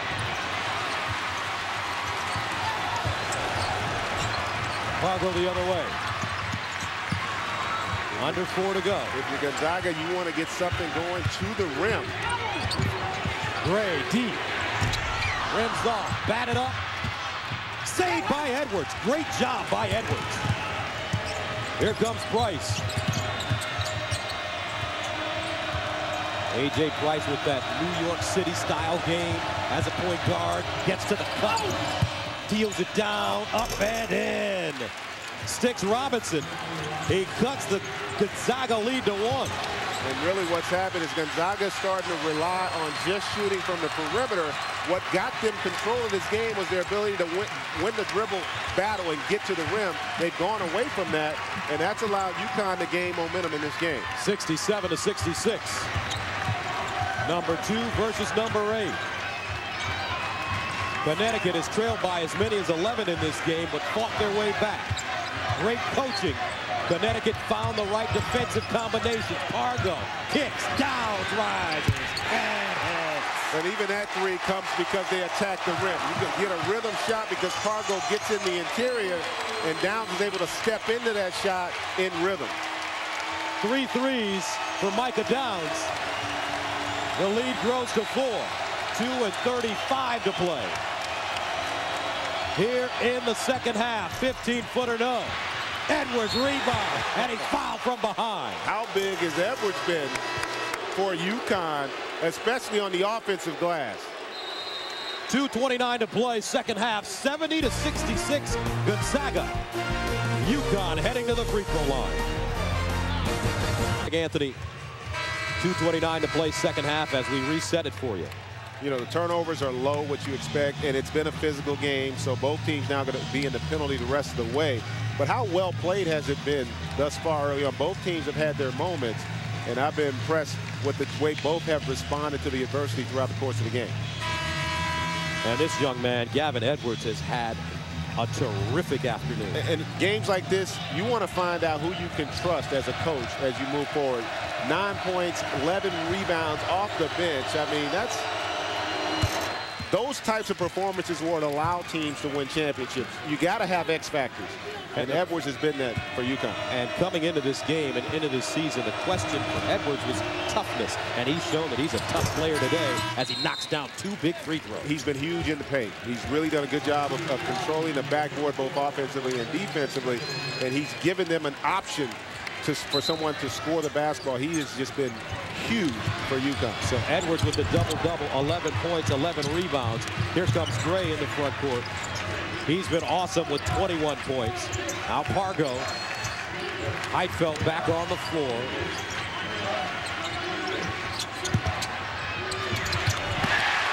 Baseline jump shot goes down for Austin Day. We'd like to welcome those of you that watch Purdue beat Davidson. We have the number 2 team in the country in Connecticut against the number 8 team in the country, Gonzaga. And they are really duking it out. Both teams have led by as many as 11. And right now, under 2 to go, it's a 72-68 game. Gonzaga with the lead. Adrian kicks it out. Dyson, he drives, dumps it down. Great catch, Adrian. Foul from behind by Day. I'll tell you what, no one talks about Dyson, but this guy just makes plays, both offensively and defensively, where he's the best defender. Does a great job of attacking and finding in traffic against the zone, and Adrian is the beneficiary. So Jeff Adrian, very strong, rugged player, kind of a throwback player, undersized, but just manages to score baskets. Over 1,000 points. Gets the first one to go. As we reset it for you, each team with 2 timeouts. And the foul situation. Connecticut with 9, Gonzaga with 11 team fouls. One more foul, and the Zags will be shooting 2, as opposed to 1 and 1. Second free throw good for Adrian. 72 to 70, 2-point game. And eternity remaining on the clock. A lot of time, and now it's going to come down to the teams that are able to get the shots they want against half court. You're probably not going to get a lot of breakouts here because the defense is going to get a chance to get set. Here's Day, the beat playing with 4 fouls. The great center for Connecticut. Now Day, who's been awesome, sophomore, 6'11", versatile. He's taken the beat away from the basket. This young man, Steve Gray, has had the game of his life. 21, gets to the hole, pulls up, sticks Robinson with a rebound. UConn can tie it up right here. Here comes Price. He's been terrific. Backs it up, 1:08 to go. 2-point ball game. They rise to their feet in the Emerald City. Dyson hard to the hole, dumps it down, deflected out of bounds by Downs with 19 to shoot. And great deflection by Downs because Dyson was able to get in, draw help, and he was trying to get that little dump pass off to Adrian. But Downs able to make Day, I should say, makes the deflection to get it out of bounds. 58.8 to go. That one deflected. Oh, what a play by Austin Day. He challenged the inbound play and somehow managed to knock it off of a Connecticut player. Wow. And that's an advantage. You got a guy 6'11" with that size against A.J. Price, unable to get the ball inbound. 57.2 to go. Gonzaga 72, Connecticut 70. This feels like a tournament game. It really feels like a tournament game. This place jam-packed, the Battle of Seattle. As you take a look, it's not a home game, as we mentioned, for the Zags, but it's really a home game for them. A lot of red, white, and blue in the stand.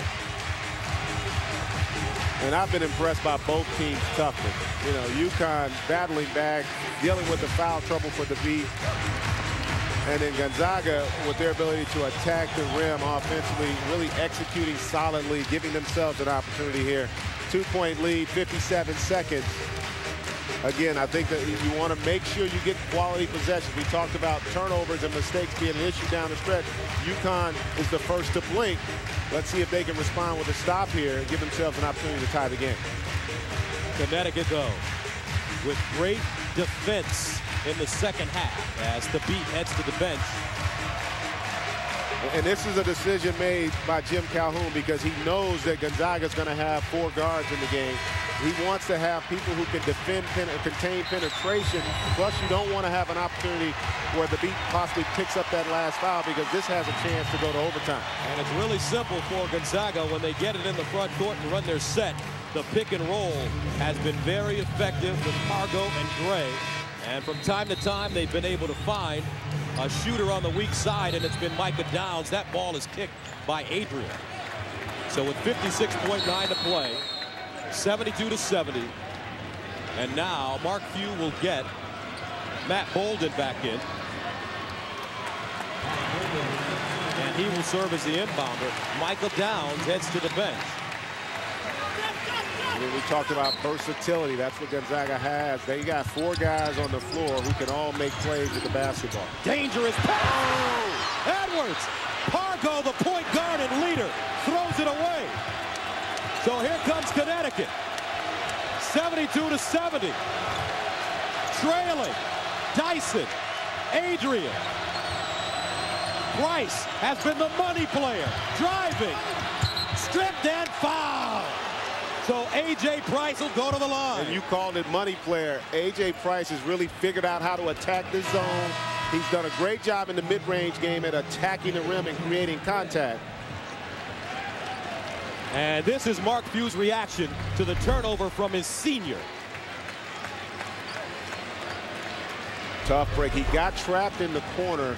You don't want to inbound the basketball in the corner full court because that's the one area and at the half-court line where you're trying to get that one trap and force a turnover, and UConn comes away with it. So Day is called for the foul, and he's fouled out of the game. And he leaves with 13 points at 5 at halftime. Excellent job by the sophomore. So they bring Heidfeld back in for Day. Heidfeld also playing with 4 fouls. And now A.J. Price, as we reset it for you, shooting 2. Connecticut with the timeout. Gonzaga with 2. A.J. Price has been excellent at the free throw line this afternoon. He was 4 for 4 prior to that shot. Did you jinx him? I didn't jinx him that time.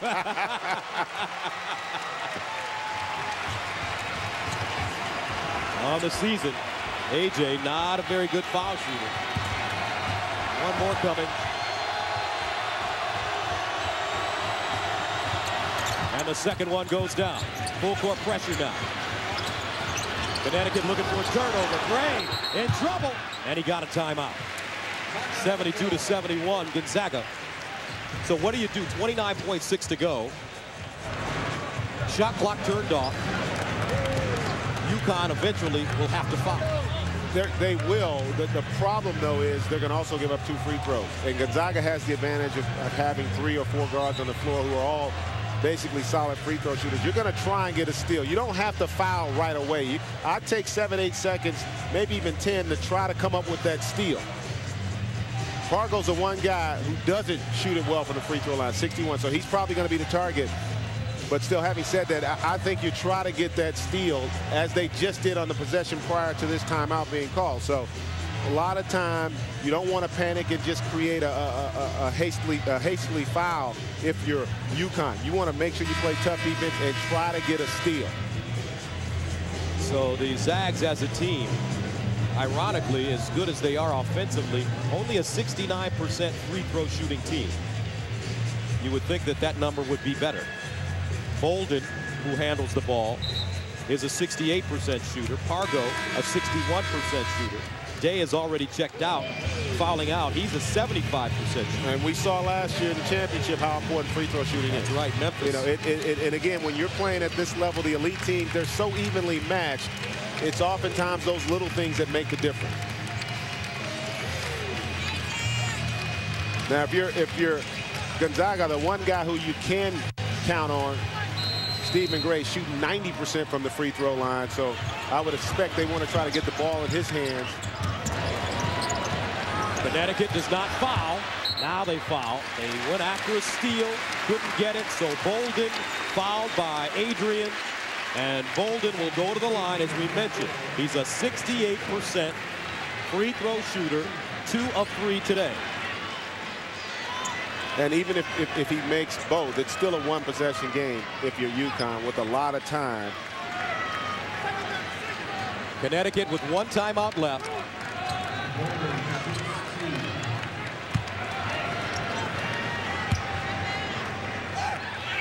First one good. That doesn't look like a 68% free throw No, shooter. it came off his hands nicely.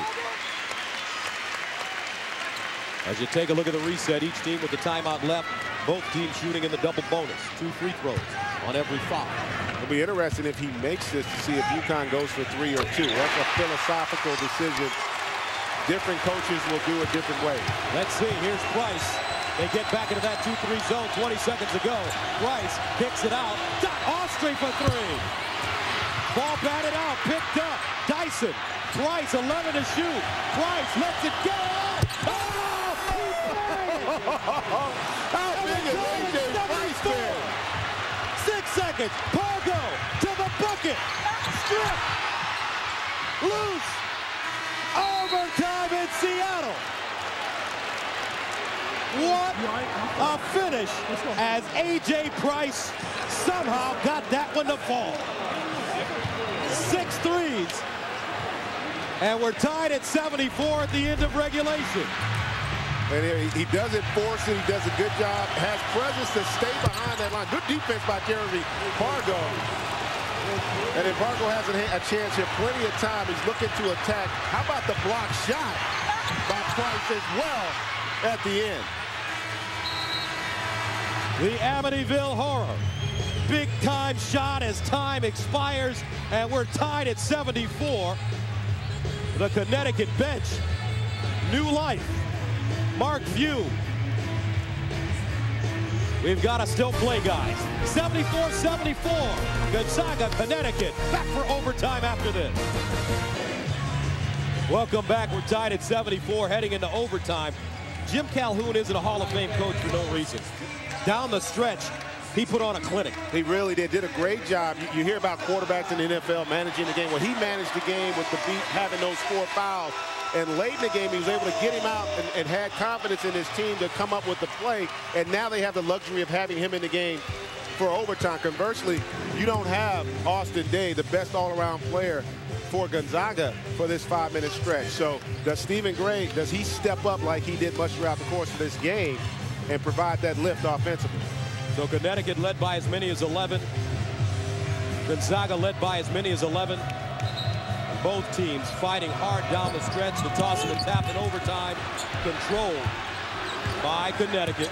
So here's Price, who hit the big shot to send it into overtime. Gonzaga, the 2-3 zone has been effective. They start with it. Khabib inside. Here's Price driving. Hands it off. Oh! What a flush! And a technical foul called on Khabib. Taunting is going to be the call.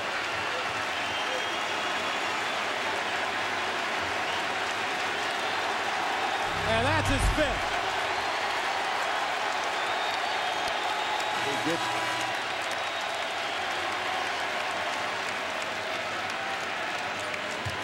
That's a terrible call. That's just terrible. That's terrible. That's an official being over-officious.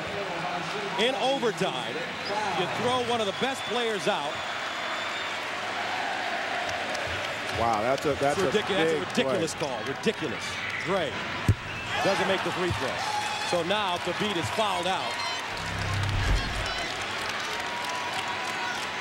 You obviously want to have him in the game, but if you're Jim Calhoun, the one advantage you have is Gavin Edwards has played so well in this game. You're bringing a guy back with a double-double already, but he's not going to have the presence defensively that Hasheem Thabeet is, and that is a difficult call because I can't see how you're going to toss a guy like that. He didn't seem as animated as at first I thought he was. It just seemed like a simple play. Of course, he's excited after a play like that. 76-75. The beat chucked out of this game. Connecticut with the lead. Baseline Downs. He's been hot from the perimeter. Heidfeld shows it, kicks it, Downs deep. Off that time. Now Dyson. In a hurry. Baseline Edwards. Nice up and in. Great catch, great finish, and even better pass. And this is transition, great defense. They come up, and again, Dyson, it's an advantage when you have guys who can make plays. Gavin Edwards able to finish and take the contact. And we just talked about the beat coming out. Look at the bench, how excited they are. But you can go to your bench and get a guy like Gavin Edwards to come in. He has been as productive as any frontline player for UConn in this game. So Micah Downs fouls out. Downs playing well, especially shooting it. He had 3 threes, ended with 9 points. This young man. Gavin Edwards, 13 points, 11 rebounds. He's played a rugged game. There just aren't many teams in the country that can bring a guy in off the bench and get you a double-double. There aren't that many teams. That's why this team, UConn, is so special. 78-75. Pargo crosses over, spins in traffic. A runner. Got it. That's a big-time move. That cuts the Connecticut lead to 1. 78-77. We're in overtime. Seattle, the Emerald City. They call this the Battle of Seattle, number 2 versus number 8. Skip pass, and that one thrown away. No. And that's Bolden. He just fouls out. And a part of this happens because Gonzaga now, even though they're still in the zone, they got guys now in different positions. Bolden now is playing on the baseline of the zone, whereas initially he was playing up on the front line. You see he drops down, and just a little bit of a push there. Great recognition by A.J. Price to see the mismatch, and then Bolden not able to get out of the way and commits the foul. So Matt Bolden fouling out with 6 points. And Gavin Edwards will shoot free throws. We have to mention that Gavin's father, Earl Edwards, played for the Kansas City Chiefs, an NFL player from 1969 to 79. 11 seasons, and there is some toughness in the family. And a game like this could really catapult this young man's confidence. to where he becomes a player that Jim Calhoun trusts, because you're going to have depth if you want to win the Big East this year. Second one goes down. 2-point game, 79-77 Huskies. So now, who do the Zags go to? Heitfeld is on the floor, Pargo's on the floor. I like the ball in Pargo and Gray's hands. They're your two best versatile perimeter players. Heitfeld, no, Gray can't hold on, and it's out of bounds. Last touch by the Zags. Well, that's a tough play there by Heitfeld, taking that three. I'd want to see him on the block, or at least in a pick and roll. He's capable of making that shot, but that's not the first option I want offensively if I'm Gonzaga. 1-2-2 trap. Connecticut gets it over the line. Dyson to the basket. Blocked from behind. That's Ira Brown. Get out of here. He's 26 years old. A former minor league prospect with the Kansas City Chiefs. He was a pitcher, had tendonitis in his elbow, never made it to the major leagues. Double-A, as high as he would go. Baseline inside, Edwards pivots, protected Heitfeld. Adrian rebound, in and out. Ira Brown, and a whistle.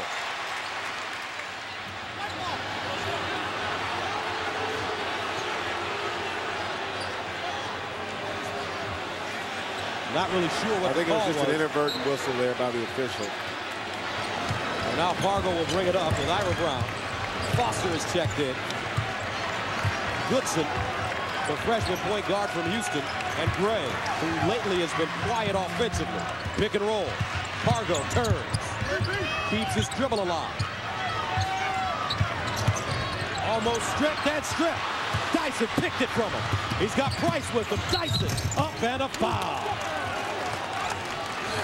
I tell you what, Jerome Dyson, he just has a knack for the basketball. A little bit too much penetration there by Pargo, and he's just got such quick hands, gets control, and does a great job of splitting the defenders there to create contact, get to the free throw line. With Dyson at the line, 15 points today, 7 of 8 from the free throw line.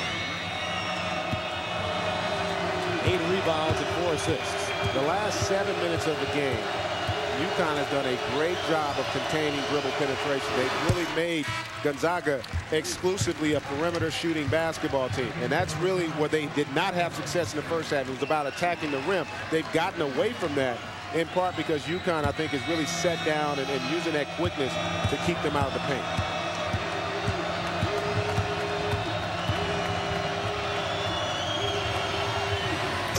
Second free throw goes. Huskies up 81-77. Goodson, the freshman point guard, has been solid, handling the basketball in crunch time. He finds the senior, Pargo. Brown driving, almost turned it over. Gray hangs in the air, no call. Almost taken away by Dyson, out of bounds. And will stay right here. Dyson's one of the best defenders on the perimeter there is in America. He does a great job of using his feet and his hands there with a great block on Gray, and then he almost comes up with the steal. Now Gray, the inbounder, to Goodson. Goodson, baseline, picked it up. 5 to shoot, knocked away. Brown has to hurry. Brown doesn't see the clock, and that's Connecticut defense. It is. They cannot get to the rim now. Gonzaga, you can see they're playing on their heels offensively. They do not look like a confident team when they have the basketball. Right now, UConn imposing their will defensively, not allowing them to get rhythm shots. So Heitfeld will check out a defensive substitution as Foster comes back on the floor. Price, who has just been awesome this afternoon, joined by Dyson. Austria as well. And Price will back it up. Inside. Dyson steps back, 8 to shoot, rises. Their backcourt, Price and Dyson, have been the difference in this game. with what they've done defensively and then also making big shots from the three-point range and attacking the rim. 1:31 to play in overtime, 84-77, Connecticut. They've won the loose ball battle here late in the second half and overtime as well, and no hesitation from three. I'm a little surprised that Gonzaga stayed with the zone as much as they have, because UConn has done a good job of recognizing how to attack, and you can see the height of ecstasy there, and you can see the head starting to hang from Gonzaga's standpoint, because they really got to feel like they had control of this basketball game. Well, how about Jerome Dyson? 20 points, 8 rebounds, 4 assists, 9 of 10 from the free throw line, 5 of 12 from the field. Remember, he's their leading scorer. You know, we haven't talked about a lot, but this is a guy coming in getting 15 a night. He's so versatile. Defensively, he's the best perimeter defensive player. Offensively, he can make threes. He can make plays in traffic as he's done throughout this game. That's a heck of a backcourt when you talk about Price and Dyson and what they're able to do. 1:31 to go in overtime. The battle in Seattle, and so many different ebbs and flows in this game. It really has been.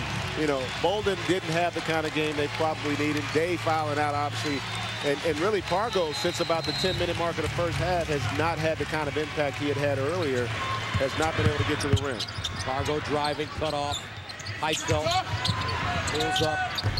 Can't get the bounce. Batted around. Edwards with another rebound. Edwards. Maybe the best game of his career.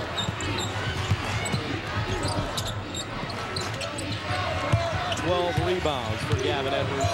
Ball knocked away by Gray. He goes after it hard, gets to the basket, flips it up, and draws a foul with 1:03 to go. And that's one of the few mistakes Dyson's really made in this game.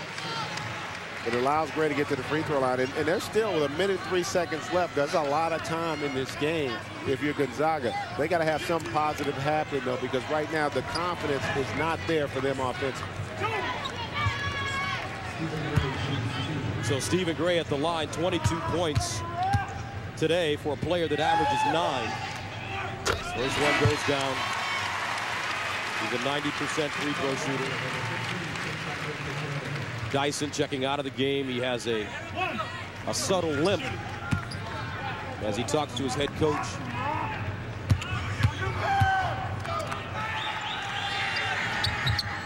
Second free throw off the heel. Ball squirts out. Gray has it. Here's Goodson, 32. Down the lane. And fouled. 57 seconds to go. And I tell you, he took a hard foul. Not a malicious foul, but you know, you're going full speed, you leave your feet like that. Very easy for a guy to take you down. And as he turns the corner and leaves his feet. So at the 32 on the shot clock, he went right at the Connecticut defense. And now the game clock stops at 57.1.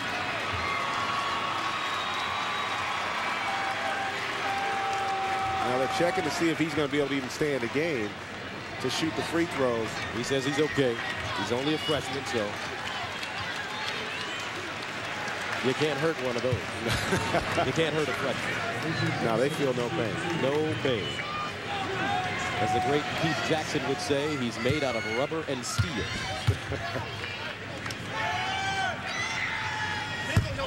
Off the mark on the first free throw, though. Our score, 84-78. This game was tied at 74 at the end of regulation. But Connecticut has gotten some great play from their backcourt of Dyson and Price. And the second one good. Full court pressure now by the Zags. Here's Price.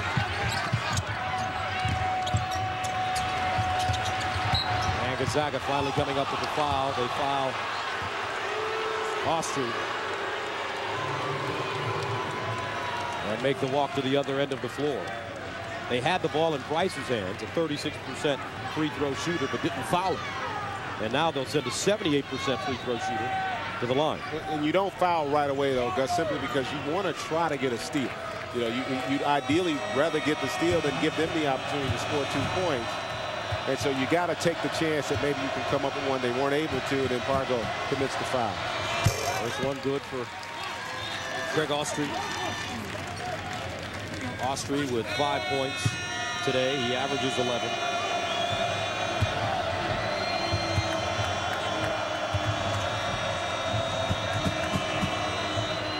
Second one good also.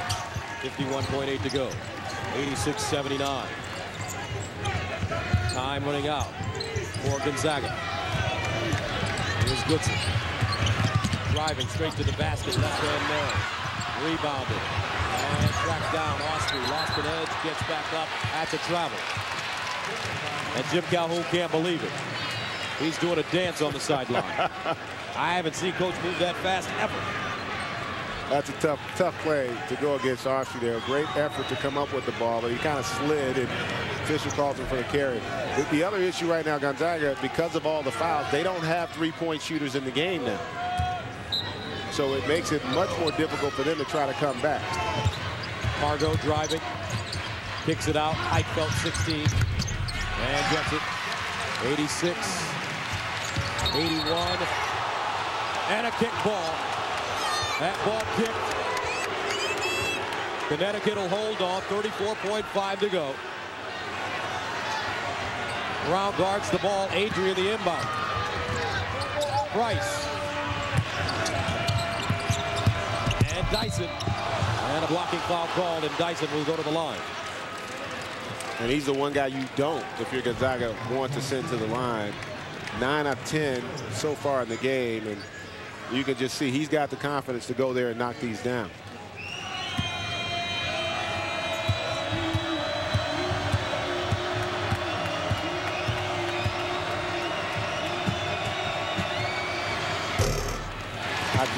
I know. I know. 29.8 to go. Dyson, 9 of 11. One more coming.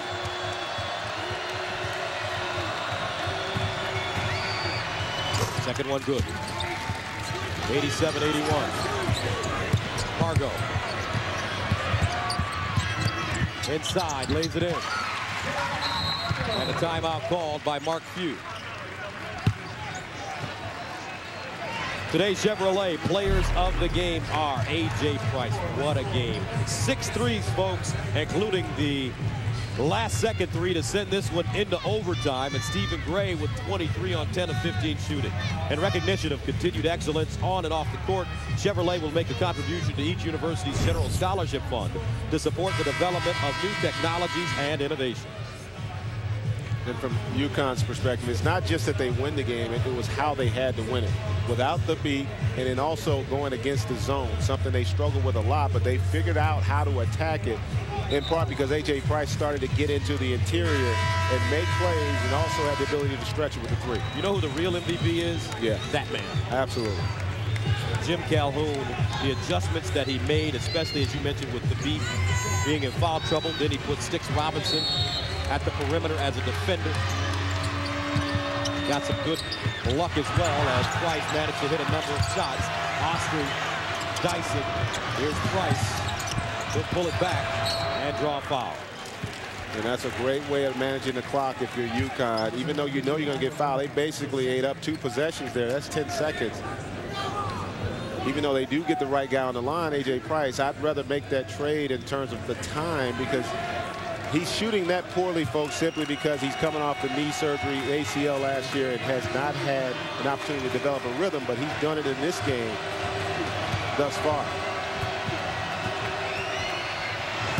First one, no good. A.J. Price came into this game attempting only 11 free throws on the season, 4 of 11.